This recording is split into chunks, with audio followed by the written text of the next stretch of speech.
Today on the Daily Deposit we will discuss how HSBC Global Private Banking has warned investors to brace for a period of US dollar weakness starting in the middle of this year.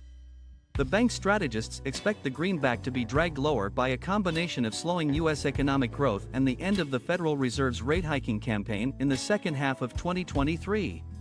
The bank predicts that the dollar will start trending down again due to slowing US growth and peak rates, adding that they expect to see most of those declines between the start of the third quarter and the end of the year. The US dollar index, which tracks the greenback's strength against a basket of 6 other currencies including the euro and the Japanese yen, has slipped less than 1% year-to-date, which Sell's team described as being more resilient than expected. However, the bank warns that they expect the US currency to struggle from July onward due to the Fed potentially pausing its rate hikes, and the US economy starting to feel the full impact of its tightening campaign. The US Central Bank has boosted borrowing costs by 475 basis points over the past year to curb inflation.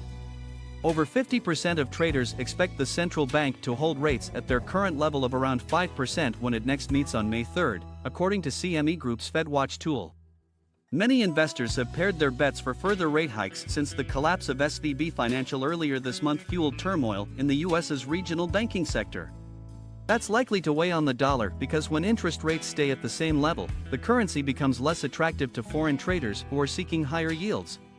HSBC also expects US economic growth to flatten over the rest of 2023 as the economy starts to feel the full effect of the Fed's rate hikes over the past 12 months.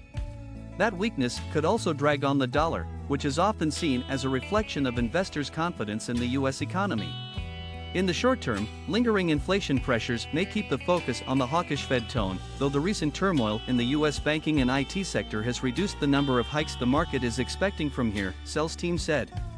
In the long run, the large cumulative policy tightening and the impact of increased uncertainty on business sentiment should compress US growth, and we think that it will become more difficult for the US economy to continue to outperform other Western economies, they added. HSBC suggests that investors may want to consider diversifying their portfolios to hedge against the potential dollar weakness, pointing to assets such as gold and emerging markets currencies as possible alternatives. There is your deposit. If you like stories like this, please hit the like button and subscribe. Don't forget to hit the bell icon so you can be the first to get all my new material when it deposits.